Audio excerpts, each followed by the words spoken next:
Hola, ¿cómo están? Buenos días. Hoy celebramos en la iglesia la fiesta de San Mateo y desde mi condición de sacerdote quiero pensar, reflexionar qué me quiere decir Dios en esta fiesta, en este santo. Y veo en primer lugar que la primera característica que tiene él es que ha sido llamado. Como digo, esto es mucho, muchísimo. Voy a explicarme. Él era un pecador, él era un publicano, tenido por todos como un pecador. Publicano eran aquellos que cobraban el impuesto para los romanos. Entonces no eran judíos, eran los malos. Y estos publicanos les cobraban a los judíos para pagar el impuesto a los romanos. Entonces eran odiados y tenidos por pecadores. Y sin embargo, aunque él era publicano, Jesús pasó y lo llamó. También quiso llamarlo a él. Y él, Mateo, captó que cuando Jesús lo escogió y lo llamó, no le importó a Jesús el hecho de que él fuese un pecador. Jesús aún así quería llamarlo. Y es que Jesús, cuando lo llamó, tuvo misericordia de él y lo escogió. Tuvo misericordia y lo escogió. Dice San Beda el Venerable, un santo del primer milenio de la Iglesia, dice,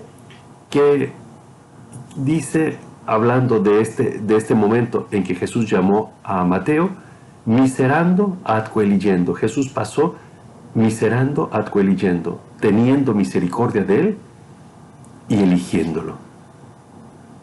Miserando atque eligendo. Este es el lema del escudo del Papa Francisco. Porque todos hemos experimentado, todos los que hemos sido llamados por Jesús, hemos experimentado que eso también pasó con nosotros, que Dios tuvo misericordia de nosotros y nos llamó. Dice el mismo Jesús, es que yo no vine a llamar a los justos, sino a los pecadores. En segundo lugar, él fue discípulo y apóstol. Es decir, fue de los que siguió a Jesús, de los que dejaron todo para seguir a Jesús, de los que aprendieron de Jesús. Y además fue escogido para un grupo más especial que fueron los apóstoles. En tercer lugar, él mismo, después de la muerte de Jesús, hizo dos cosas. En primer lugar, se fue muy lejos a predicar el Evangelio. Y allá dio su vida por Jesús. Según la tradición, San Mateo fue a Etiopía a predicar el Evangelio. Y allá sufrió el martirio. Además de ir a predicar el Evangelio, él escribió. Él lo escribió. Escribió el Evangelio. Escribió el más extenso de los Evangelios. Escribió la más extensa vida de Jesús. Porque pensaba que su trabajo de sacerdote era contar la vida de Jesús. Era explicar sus enseñanzas. Era explicar a Jesús. Este es el trabajo de todos los sacerdotes. Explicar a Jesús. Enseñar a Jesús. Y además pensó que no solo sería bueno decirlo con palabras, sino además escribirlo, dejarlo para la posteridad, de modo que hiciera bien no solo a los que lo escucharon, sino a otros muchos más.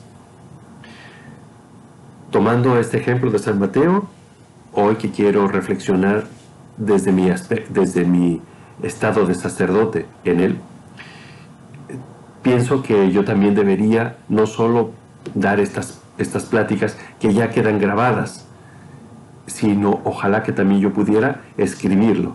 Es decir, yo quisiera, con la ayuda de algunos de los que me escuchan, de los que quieran, volver a tomar los temas y escucharlos y pasarlos por escrito, a ver si podemos hacer un libro que quede para otras personas sobre los temas que hemos meditado, reflexiones diarias sobre los temas. Es que Mateo hizo eso. Y nos hizo mucho bien porque su evangelio nos llegó hasta ahora. Por otra parte, en el Evangelio, Mateo habla mucho más que los otros, de la radicalidad que se necesita para seguir a Jesús. Él habla de que se necesita ser radicales en el seguimiento de Jesús. Él así lo sintió y así lo explica. Era como su carisma personal. Era como si como algo que él siente mucho y que Dios quiere que pase a los demás. Entonces, yo me doy cuenta que cada sacerdote tiene un carisma personal, tiene un mensaje especial de Dios que pasarnos, que transmitirnos. Hoy es el día de San Mateo. Vamos a pedir por todos los sacerdotes, vamos a pedir que todos nosotros difundamos el mensaje de Cristo, la persona de Cristo. A todos ustedes con mucho gusto les doy de parte de Dios la bendición del Padre, del Hijo y del Espíritu Santo. Amén. Muchas gracias.